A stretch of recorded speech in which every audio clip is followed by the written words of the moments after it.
وفا کے خوگر وفا کریں گے یہ طے ہوا تھا، وفا کے خوگر وفا کریں گے یہ طے ہوا تھا، نبی کے نام پر جیے مریں گے یہ طے ہوا تھا، بوقت ہجرت قدم چلیں گے جو سوئے منزل، بوقت ہجرت قدم چلیں گے جو سوئے منزل، تو بیچ رستے میں کوئی دم نہ لے گا یہ طے ہوا تھا، خدا کے بندے خدا کی بستی بسانے والے خدا کے احکام پہ چلیں گے یہ طے ہوا تھا، تمام حل طلب مسائل کو حل کیا جائے گا یہ طے ہوا تھا، جو طے نہیں ہے وہ طے کیا جائے گا یہ طے ہوا تھا۔ عزیزان محترم بھائیو بزرگوں، السلام علیکم ورحمۃ اللہ وبرکاتہ۔ پچھلے جمعۃ المبارک کے خطبہ کے اندر جہاد فی سبیل اللہ کی اہمیت کا بیان ہوا تھا کہ جہاد فی سبیل اللہ ہم سے کس کس چیز کا تقاضا کرتا ہے۔ اس کے بعد میں نے یہ بات آپ کے ذہن کے اندر ڈالنے کی کوشش کی تھی کہ ہماری ذلت اور رسوائی کا ایک ہی سبب ہے، وہ ہے جہاد فی سبیل اللہ کو چھوڑ دینا۔ عزیزان محترم، آج کا خطبہ چونکہ جہاد کے اندر انسان جائے تو پھر شہادت بھی ہو سکتی ہے، شہادت عظمت شہداء اور عظمت شہادت کے عنوان پر انشاءاللہ ہوگا۔ اللہ تعالیٰ سے دعا ہے کہ جو کچھ کہوں اس پر عمل کرنے کی توفیق عطا فرمائے، اور جو کچھ کہوں اللہ کے قرآن اور پیغمبر کے فرمان کے مطابق کہوں۔ عزیزان محترم،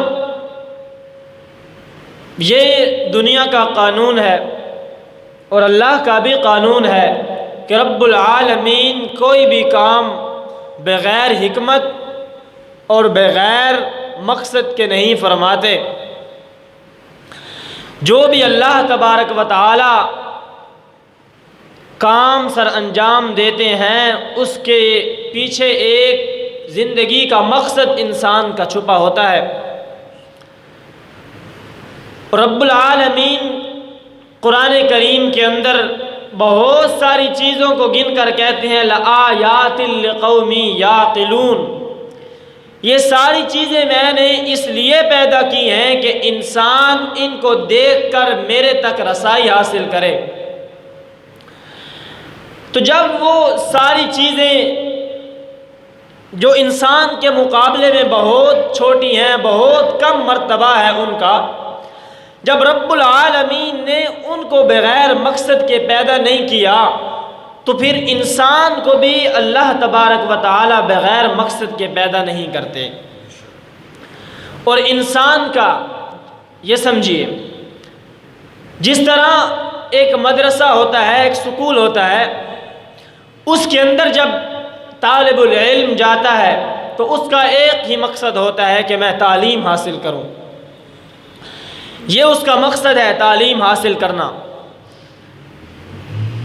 اب دوسری چیزیں بھی ہیں، اس نے زندگی گزارنے کے لیے اس کو کپڑے چاہیے، زندگی گزارنے کے لیے اس کو کھانا چاہیے، پینا چاہیے، لیکن یہ مقصد نہیں ہے، یہ مقصد تک پہنچنے کے لیے ذرائع ہیں، پہنچنے کے لیے ایک ذریعہ ہے۔ مقصد تعلیم حاصل کرنا ہے، لیکن اس مقصد تک پہنچنے کے لیے اس کو 3 وقت کی روٹی بھی چاہیے، اس کو پہننے کے لیے کپڑے بھی چاہیے۔ اگر یہ بندہ، یہ طالب العلم اس مقصد کو بھول گیا، یعنی تعلیم حاصل کرنے کو بھول کر سارا کا سارا ذہن کھانے کی طرف، کپڑے پہننے کی طرف، پینے کی طرف لگا دیا تو وہ مقصد سے دور ہو جائے گا۔ اسی طرح انسان اس دنیا کے اندر آیا ہے، مقصد صرف ایک ہی ہے، وَمَا خَلَقْتُ الْجِنَّ وَالْإِنسَ إِلَّا لِيَعْبُدُونَ، صرف اللہ کی توحید کو اس دنیا کے اندر قائم کرنا ہے، اللہ کی توحید کو اس دنیا کے اندر ثابت کرنا ہے، مقصد یہ ہے۔ لیکن اس مقصد تک پہنچنے کے لیے کچھ چیزیں ہیں، اس مقصد کو پانے کے لیے کچھ چیزیں ہیں۔ اگر انسان مقصد کو چھوڑ کر ان چیزوں کی طرف لگ گیا تو پھر انسان اس مقصد کو حاصل نہیں کر سکتا۔ جس طرح گاڑی کے دو شیشے ہوتے ہیں، ایک ہوتا ہے سامنے والا شیشہ جو بالکل انسان کے سامنے ہوتا ہے، وہ ہے مقصد، ایک ہوتا ہے دائیں طرف اور بائیں طرف شیشہ، وہ مقصد نہیں ہے، وہ ضرورت ہے۔ اگر انسان سامنے والا شیشہ جو مقصد ہے اس کو چھوڑ کر دائیں بائیں شیشے کی طرف زیادہ توجہ دینے لگے گا تو گاڑی سیدھی نہیں چلے گی، ایکسیڈنٹ ہو جائے گا۔ یہی مثال ہے انسان کی اپنی بھی۔ اگر انسان اللہ کی توحید کو قائم کرنا چھوڑ دے، باقی ضروریات کی طرف لگ جائے تو پھر رب العالمین کی توحید انسان سے دور ہو جائے گی۔ اور ہمارا مقصد اس دنیا کے اندر کیا ہے؟ صرف اللہ کی عبادت کرنا مقصد نہیں ہے۔ وَمَا خَلَقْتُ الْجِنَّ وَالْإِنسَ إِلَّا لِيَعْبُدُونَ کا ترجمہ یہ نہیں ہے کہ انسان صرف اس دنیا کے اندر عبادت کرنے کے لیے آیا۔ ابن عباس رضی اللہ تعالیٰ عنہ لیعبدون کا ترجمہ کرتے ہیں لیوحدون، لیوحدون، انسانوں اور جنوں کو صرف اس لیے پیدا کیا گیا ہے کہ وہ پوری کی پوری توحید کو اس دنیا میں عام کر دیں۔ اور اس پر یہ آیت دلیل ہے، وَالَّذِي أَرْسَلَ رَسُولَهُ بِالْهُدَى وَدِينِ الْحَقِّ لِيُظْهِرَهُ عَلَى الدِّينِ كُلِّهِ، پورے کے پورے، میں نے پچھلے جمعے پر کہا کہ پورے کے پورے ضابطہ حیات کو دین اسلام کہتے ہیں، پورے کے پورے ایک نظام کو دین اسلام کہتے ہیں۔ صرف نماز پڑھنا، روزہ رکھنا، اللہ کی عبادت کرنا، اس کو دین اسلام نہیں کہتے ہیں۔ یہ پچھلے جمعے پر میں نے اس پر پوری تفصیل کی ہے۔ اب اس توحید کو، یہ جو توحید کا نظام ہے، دین اسلام کا نظام ہے، یہ باتیں سمجھ آتی ہیں آپ کو یا ویسے میں یعنی کہ لگا رہتا ہوں؟ تو یہ جو پورا ایک نظام ہے توحید کا، اصل میں ہمارا ذہن یہ بن گیا ہے نا، ہمارا کیا سارے مسلمانوں کا یہی ذہن بن چکا ہے کہ بس تقریر کرنے کے لیے مولانا آئیں، طرز لگائیں اور خطیبانہ جملے کہیں اور گھر واپس چلے جائیں، یا دوسرے فرقے پر تنقید کریں اور گھر واپس چلے جائیں۔ اس کے علاوہ اور بھی بہت کچھ ہے۔ اقبال کہتا ہے، ستاروں سے آگے جہاں اور بھی ہیں، ابھی عشق کے امتحان اور بھی ہیں۔ بہت کچھ ہے اس کے بعد بھی قرآن کریم کے اندر اور احادیث کے اندر۔ تو یہ جو توحید کا نظام ہے، دین اسلام کو جو نظام ہے، اس کو قائم کرنے کے لیے ضرورت ہے جہاد فی سبیل اللہ کی۔ اور جہاد فی سبیل اللہ جو بندہ کرے گا اس کے لیے یہ ضروری ہے، ضروری چلو نہیں بھی ہے لیکن امکان ہے کہ وہ شہادت کی موت اس کو مل جائے۔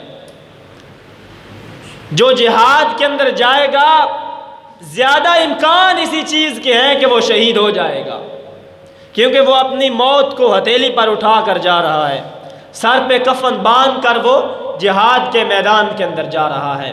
تو آج کے اس خطبے کے اندر میں آپ کو شہادت کی عظمت، شہادت کی شان اور عظمت شہداء کا تھوڑا سا تعارف کرواؤں گا۔ سب سے پہلے میں جو آیت میں نے آپ کے سامنے خطبہ کے اندر تلاوت کی اس پر تھوڑی سی روشنی ڈالوں گا، لیکن تفصیل اس کی آخر کے اندر کروں گا جی، پھر اس کے بعد انشاءاللہ آگے چلیں گے۔ کوشش کروں گا آج یہ عنوان ختم ہو جائے شہادت کا اور جہاد کا، آگے قربانی نزدیک ہے، اگر نہ ختم ہوا تو پھر انشاءاللہ اگلے جمعے پر۔ فرمایا وَلَا تَقُولُوا لِمَن يُقْتَلُ فِي سَبِيلِ اللَّهِ أَمْوَاتٌ وَلَا تقولوا لمن يقتل في سبيل الله اموات بل احیاء ولکن لا تشعرون۔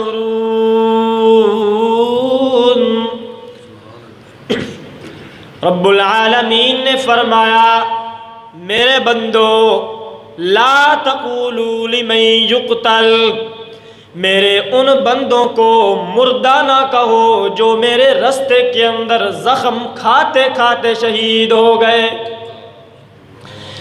میرے ان بندوں کو کبھی مردہ نہ کہنا جو میرے رستے کے اندر جام شہادت نوش کر گئے۔ اگر تم انہیں مردہ کہو گے تو مجھے اچھا نہیں لگے گا، کیونکہ انہوں نے میری محبت کی خاطر اپنی جان کو قربان کیا، اپنی جان پر انہوں نے مجھے ترجیح دی ہے۔ اب تم انہیں مردہ کہو گے تو یہ مجھے اچھا نہیں لگے گا۔ یہ محبت ہے اللہ کی شہداء کے ساتھ۔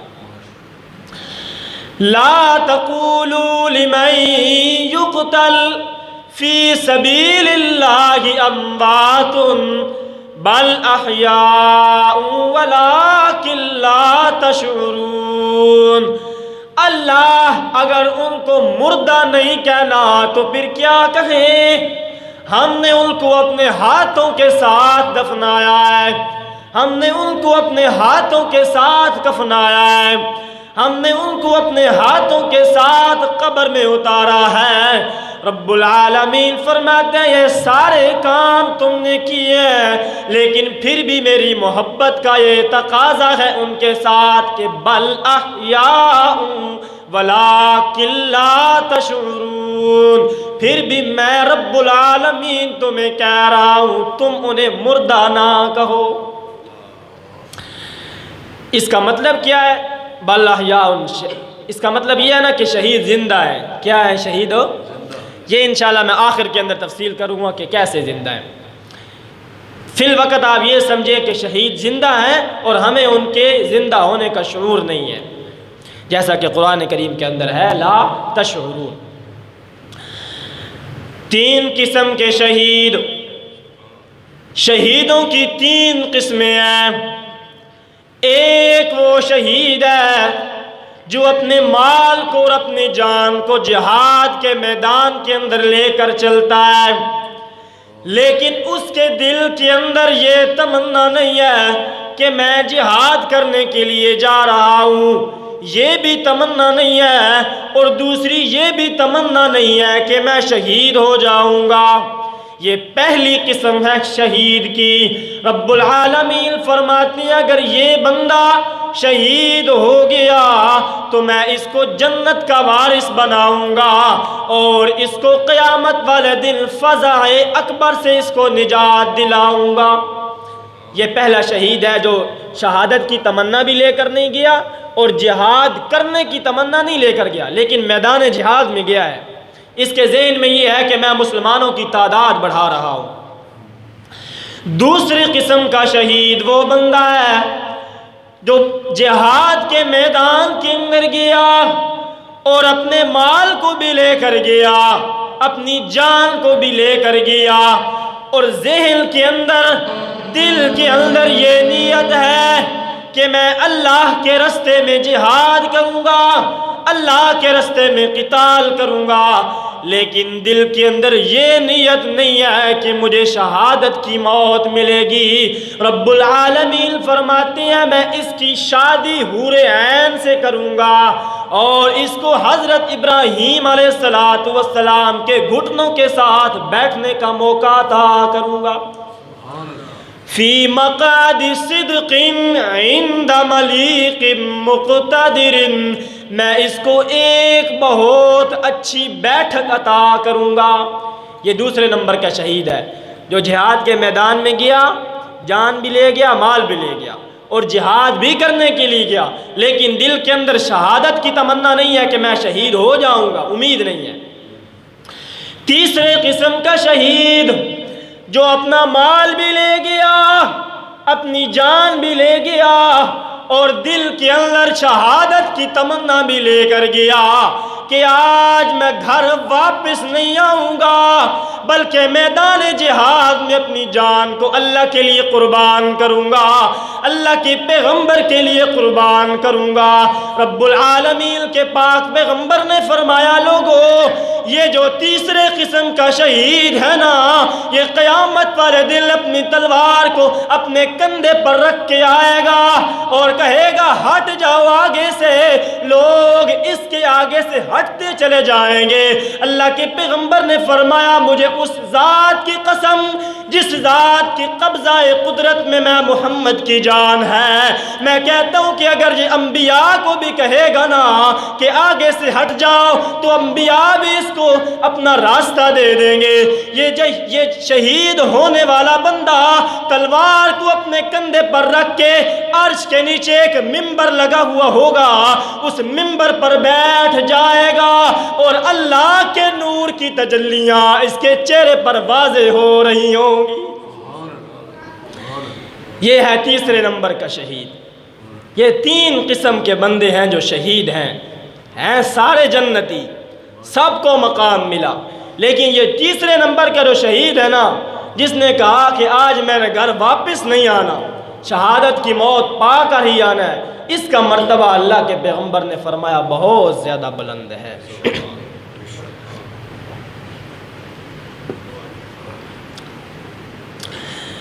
شہادت کا یہی تو مقام ہے، یہی تو مرتبہ ہے، اسی لیے تو اللہ کے پیغمبر بھی فرمایا کرتے تھے، اللہ مجھے شہادت کی موت عطا فرما، مجھے شہادت چاہیے۔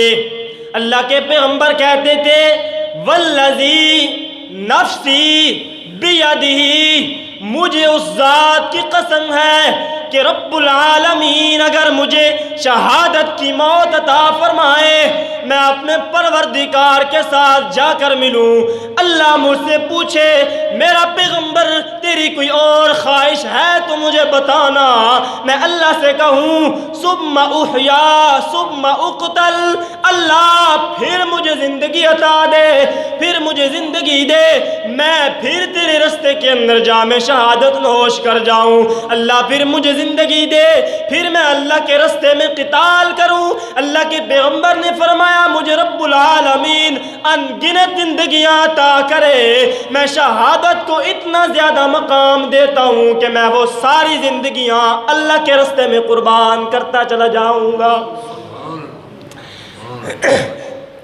اتنا بڑا مقام ہے شہادت کا، اتنی بڑی شان ہے شہادت کی۔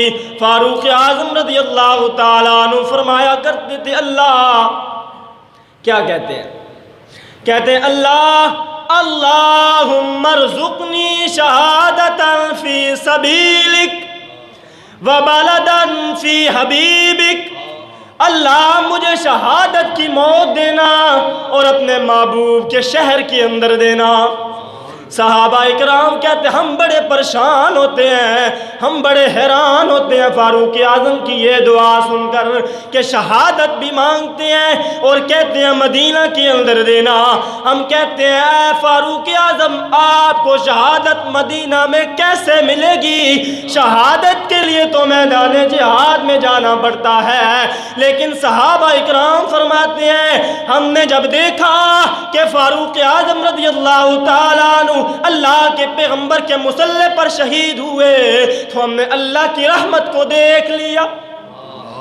فاروق اعظم نے تو صرف شہادت مانگی تھی اور اپنے پیغمبر کے شہر کے اندر مانگی تھی، لیکن رب العالمین فرماتے ہیں میرے بندے مجھ سے اپنے دامن کے مطابق مانگتے ہیں، اپنی جھولی کے مطابق مانگتے ہیں، اپنی ضروریات کے مطابق مانگتے ہیں، لیکن میں اپنی رحمت کے اندازے کے ساتھ اپنی رحمت کے مطابق لوگوں کو عطا کرتا ہوں۔ فاروق اعظم نے مجھ سے شہادت بھی مانگی، اپنے پیغمبر کے شہر کے اندر بھی مانگی، لیکن میری رحمت تو دیکھیے، میں نے فاروق اعظم کو شہادت بھی دی، مدینے کے اندر بھی دی اور پیغمبر کے مسلح پر بھی دی، اور قیامت تک کے لیے فاروق اعظم کو اپنے پیغمبر کی باہوں کے اندر سلا دیا۔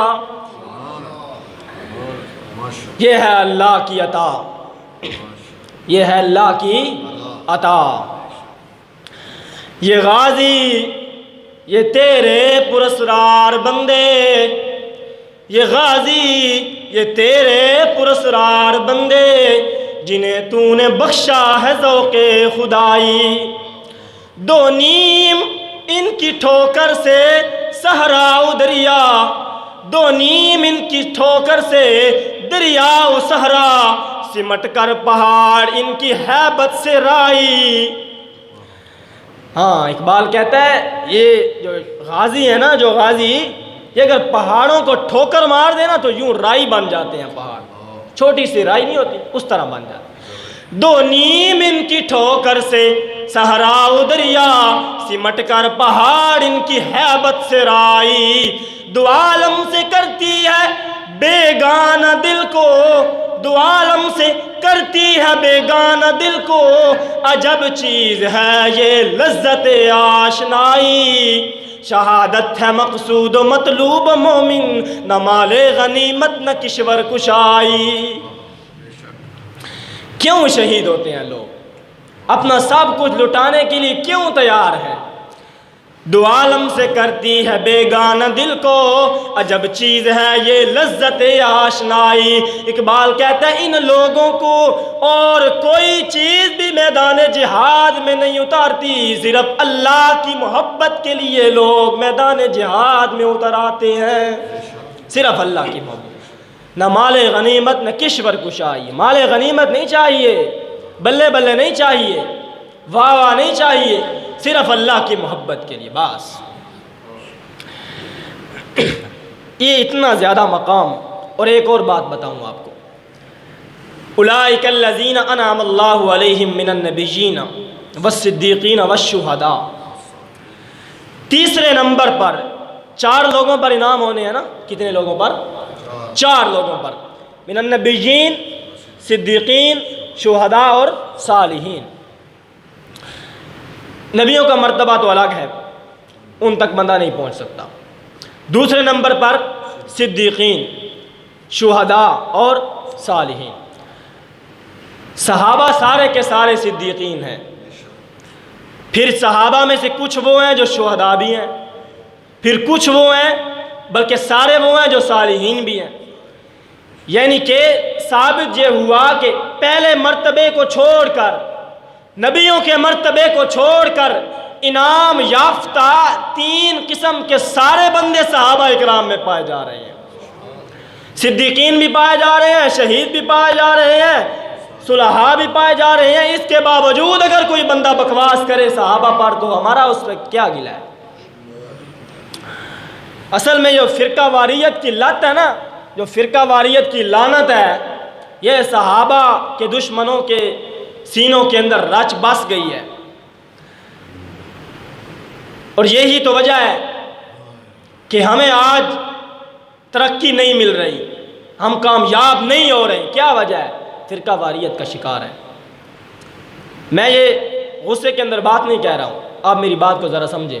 یہ جو بھی معاملہ ہوا بھارت کے اندر، اس پر جلوس نکالے گئے، احتجاج کیے گئے، ان کا کیا فائدہ ہوا؟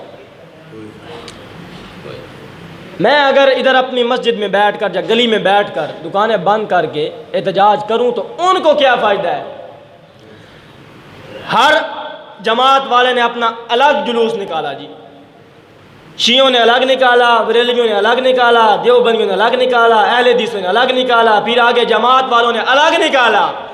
اگر یہ سارے اکٹھے ہو کر، شیعہ بھی، بریلوی بھی، اہل حدیث بھی، دیوبندی بھی، جتنے بھی فرقے ہیں، سارے اکٹھے ہو کر ایک جگہ پر اکٹھے ہو کر احتجاج کرتے، ان کو پتہ چلتا کہ مسلمان کتنے زیادہ ہیں۔ اب 2 ادھر نکال رہے ہیں اس گلی کے اندر، 2 اس گلی کے اندر ہیں، ان کو اسی بات سے اندازہ ہو جاتا ہے کہ جب یہ سارے اکٹھے ہی نہیں ہیں تو ہمارا کیا بگاڑ لیں گے۔ پہلے ہم سنتے تھے کوئی اس طرح کا معاملہ بنتا تو اسی مسئلے پر اکٹھے ہو جاتے تھے علماء، ختم نبوت کے مسئلے پر، توہین رسالت کے مسئلے پر۔ لیکن اس مرتبہ تو عجیب سسٹم ہے بھائی، یہ توہین رسالت کے مسئلے پر بھی اکٹھا ہونے کے لیے تیار نہیں ہے۔ انہوں نے خاک دین کا کام کرنا ہے، انہوں نے کیسے اسلام کو دنیا کے اندر رائج کرنا ہے۔ اس طرح اسلام کا غلبہ نہیں ہو سکتا ہے جس طرح ہم کوشش کر رہے ہیں۔ اس کے لیے میں یہ نہیں کہتا ہوں کہ آپ ان کو اپنا بھائی بنا لیں، لیکن اتحاد اور چیز ہے، محبت اور چیز ہے، اتحاد اور چیز ہے۔ اب یہ تو نہیں ہو سکتا جو بندہ قبر کی مٹی کھا کھا کر اپنا معدہ خراب کر چکا ہے ہم اس کو اپنا بھائی بنا لیں، یہ نہیں ہو سکتا، لیکن اتحاد ہو سکتا ہے، کیونکہ وہ بھی رسول کو تو مانتا ہے، پیغمبر کو تو مانتا ہے۔ تو عزیزان محترم، آج ضرورت ہے دین اسلام کے لیے کام کرنے کی، اتحاد کی ضرورت ہے، اتحاد کی، امت بننے کی ضرورت ہے، ورنہ یہ جس طرح سسٹم چل رہا ہے ہمارے ہاں کہ جو اٹھتا ہے صحابہ پر بکواس بازی، جو اٹھتا ہے ہمارے پیغمبر پر بکواس بازی، یہ اس طرح رکنے والا نہیں ہے۔ ہمیں ایک پلیٹ فارم پر اکٹھا ہو کر کفر کو للکارنا ہوگا کہ ہمارے لیے سب کچھ ہمارے پیغمبر ہیں، اگر ان کی محبت ہمارے دلوں سے چھین لی جائے تو ہمارے جینے کا کیا مقصد رہ جاتا ہے؟ عالم کفر کو یہ بات سمجھ نہیں ہوگی کہ مسلمانوں کے لیے جینے کا ذریعہ صرف محمد کی محبت ہے۔ اگر ہمارے پیغمبر کی محبت ہی ہمارے پاس نہیں رہی تو ہمارے جینے سے بہتر ہے کہ ہم مر جائیں۔ عزیزان محترم، اس بات کو سمجھے۔ فرمایا وَلَا تَقُولُوا لِمَن يُقْتَلُ فِي سَبِيلِ اللَّهِ أَمْوَاتٌ بَلْ أَحْيَاءٌ وَلَٰكِن لَّا تَشْعُرُونَ۔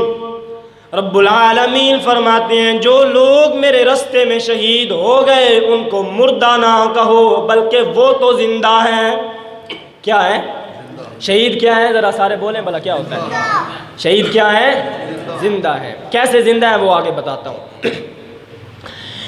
امام الانبیاء رحمت للعالمین صلی اللہ علیہ وسلم غزوہ احد کے اندر شریک ہوئے۔ اللہ کے پیغمبر صلی اللہ تعالی علیہ وسلم دیکھ رہے ہیں کہ میرے صحابہ اکرام بڑی جوش طبعی کے ساتھ لڑ رہے ہیں، بڑے خوش ہیں کہ میرے غلام اللہ کی محبت کے لیے لڑ رہے ہیں، کوئی دنیا کا لالچ ان کو نہیں ہے، کوئی مال و دولت نہیں ان کو چاہیے۔ پاس ہی کھڑے حضرت امیر حمزہ رضی اللہ تعالیٰ عنہ کہتے ہیں اگر اللہ کے پیغمبر آپ مجھے اجازت دیں تو میں بھی جام شہادت نوش کرنا چاہتا ہوں۔ چچا اجازت مانگ رہا ہے اپنے بھتیجے سے۔ اللہ کے پیغمبر فرماتے ہیں یا امی، اے میرے چچا، تو میرے باپ کی نشانی ہے، تو میرے باپ کی علامت ہے، اگر تو شہید ہو گیا تو میں اپنا والد کس کو کہوں گا؟ میں آپ کو دیکھتا ہوں تو مجھے اپنے والد یاد آتے ہیں، میں نے اپنے والد عبداللہ کو تو نہیں دیکھا لیکن میں آپ کو دیکھ کر اپنے والد کی شکل کو پہچانتا ہوں۔ آپ اس طرح کریں، آپ میرا بازو بن کر ادھر کھڑا رہیں، ابھی آپ کو ضرورت نہیں ہے لڑنے کی کیونکہ آپ میری ڈال بنے۔ اللہ کے پیغمبر صلی اللہ تعالی علیہ وسلم نے تو یہ بات کہہ دی، لیکن امیر حمزہ رضی اللہ تعالیٰ عنہ کو بھی تو شہادت چاہیے تھی نا۔ ایک کھجور پکڑی اور کھانے سے پہلے اپنے پیغمبر سے پوچھتے ہیں اللہ کے پیغمبر اگر میں اس کھجور کو کھا لوں اور لڑنے لگ جاؤں تو آپ بتائیں کہ اگر میں شہید ہو گیا تو پہلے یہ کھجور ہضم ہوگی یا پہلے مجھے جنت ملے گی؟ یہ انداز دیکھیں نا آپ، پہلے کھجور ہضم ہوگی یا پہلے جنت مجھے ملے گی؟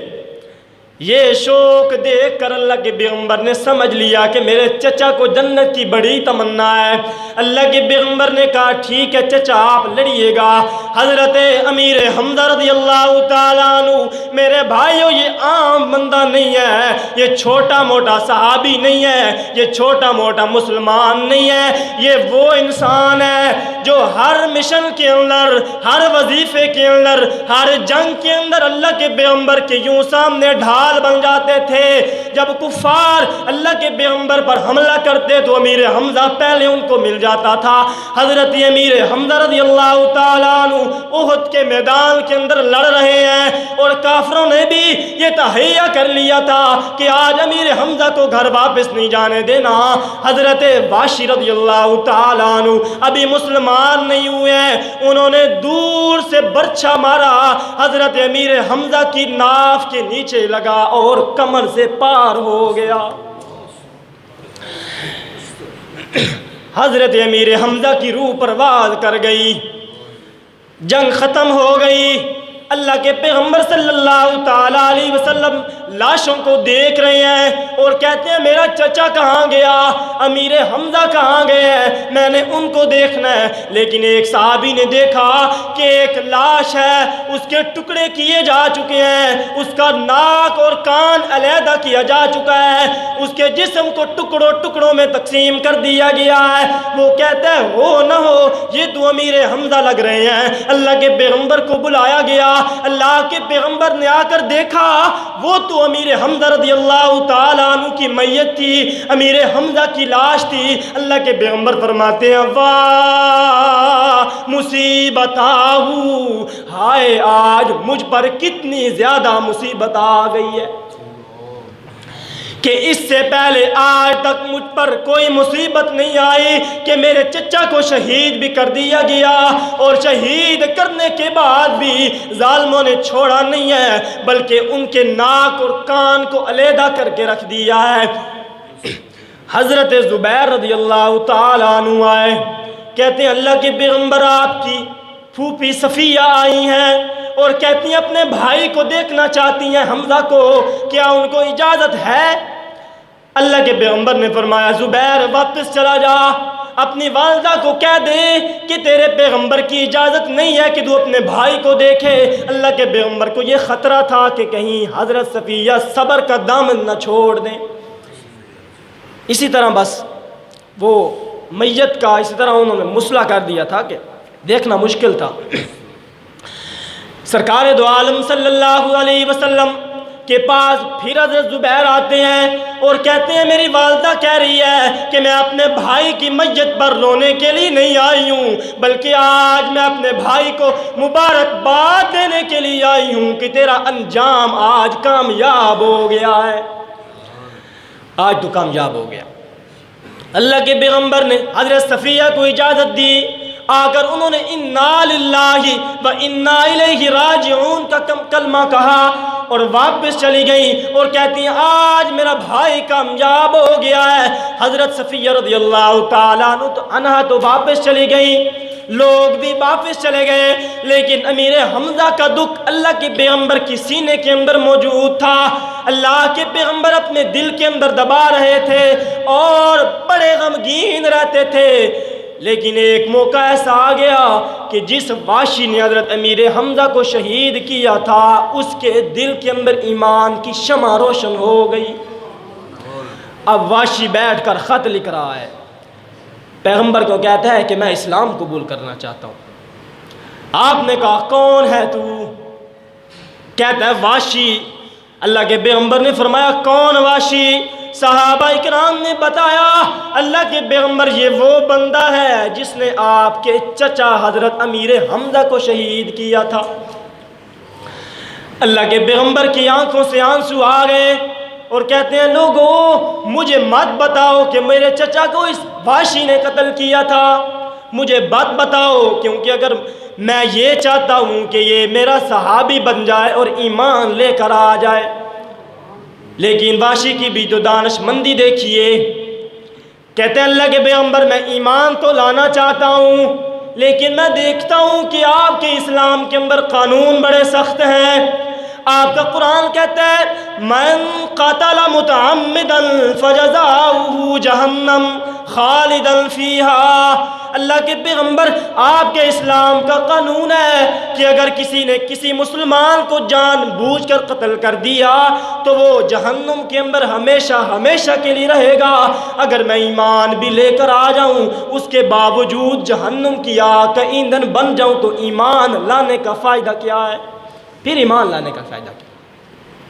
اللہ کے پیغمبر نے فرمایا وحشی تو ایمان لے آ، کیونکہ ایمان اور اسلام کا تو یہ قانون ہے کہ جو بندہ اِذْنَ الْإِسْلَامَ يَهْدِمُ مَا كَانَ قَبْلَهُ، اگر کوئی بندہ اللہ کی توحید کو مان لے، پیغمبر کی رسالت کو مان لے تو رب العالمین اس کے سارے پچھلے گناہ معاف کر دیتے ہیں۔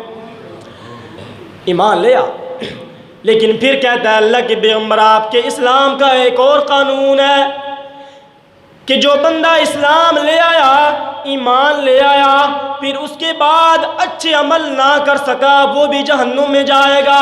اللہ کے پیغمبر اگر ایمان بھی لے آؤں پھر اچھے عمل نہ کر سکوں، کیونکہ میرا جو ضمیر ہے نا، میرا دل ہے نا، یہ تو بڑے گناہ کرنے والا ہے، اگر پھر میں اچھے عمل نہ کر سکا تو پھر جہنم میں جاؤں گا، پھر ایمان لانے کا کیا فائدہ ہے؟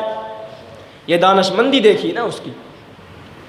اللہ کے پیغمبر نے فرمایا وحشی تو ایمان تو لے آ۔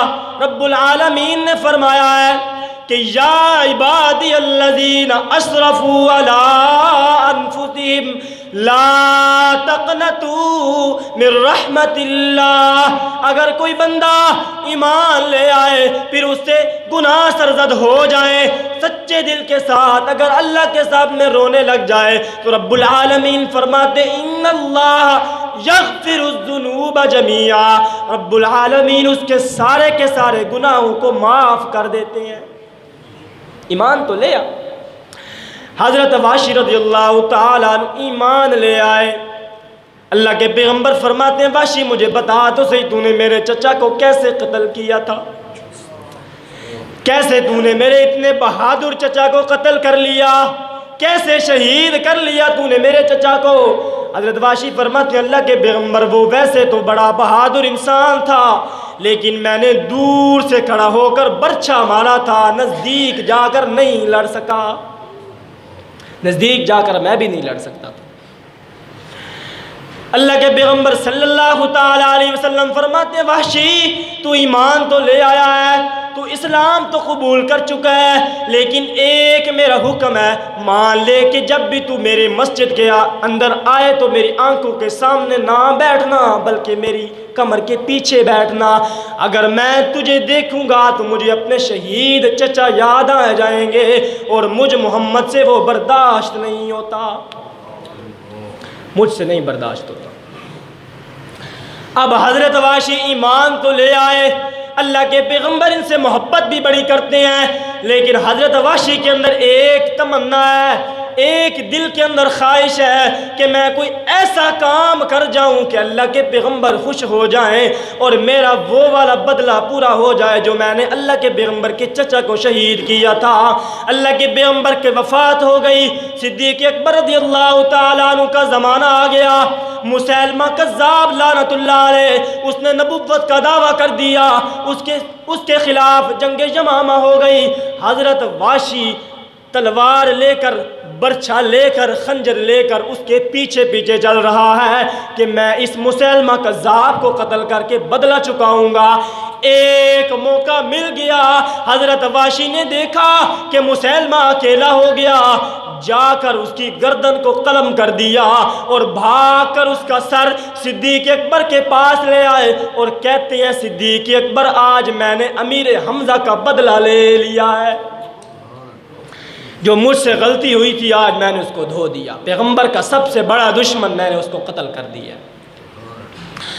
یہ شہادتیں اسلام کا گلشن یوں ہی پھلا پھولا نہیں میرے بھائیوں، اس کی بنیادوں میں صحابہ اکرام کا خون شامل ہے، صحابہ اکرام کا پسینہ شامل ہے، صحابہ اکرام کی قربانیاں شامل ہیں۔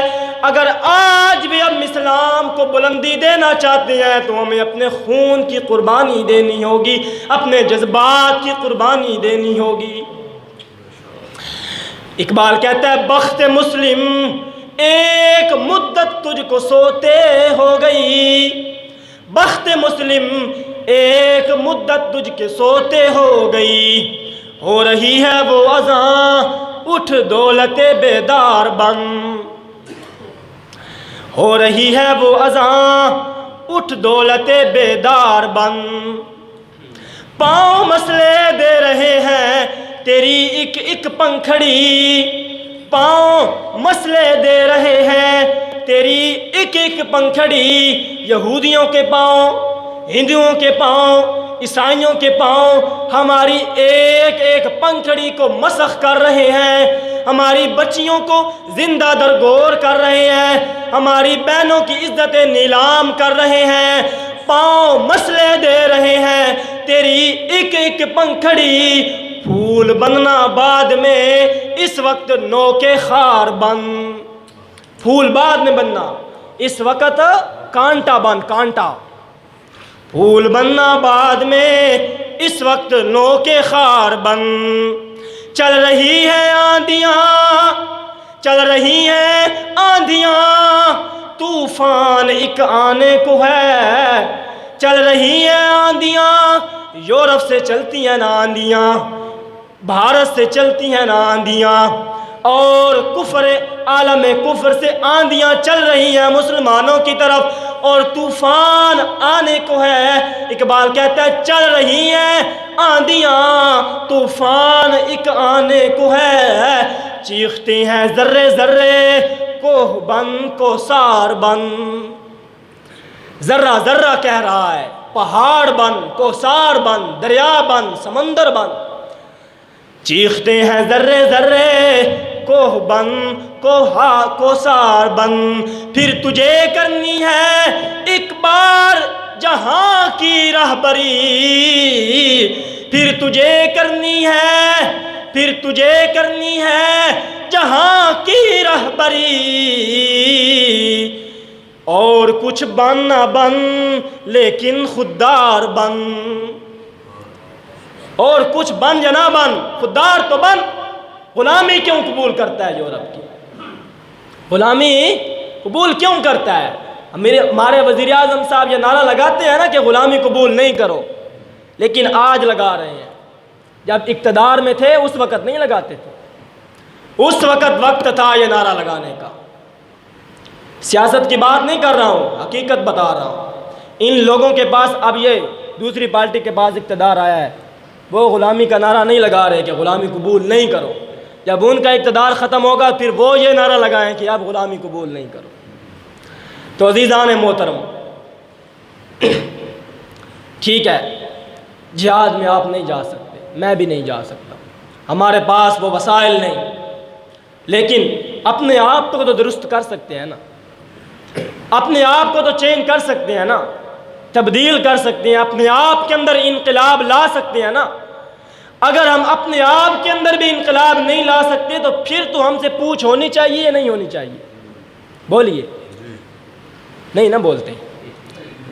اگر ہم اپنے جسم کے اندر بھی اسلام کو لاگو نہیں کرتے، ہم مسجد میں آنے کے لیے تیار نہیں ہوتے، اپنے چہرے پر سنت سجانے کے لیے تیار نہیں ہوتے، تو پھر ہم سے پوچھ ہونی چاہیے یا نہیں ہونی چاہیے؟ ہونی چاہیے. تو اپنے آپ کو تو بدلیے. یہی آیت پر انشاءاللہ اگلے جمعے پر تفصیلی روشنی ڈالوں گا، بہت سارا مواد باقی ہے. اللہ تعالیٰ سے دعا ہے کہ عمل کرنے کی توفیق عطا فرمائے. وآخر دعوانا ان الحمدللہ.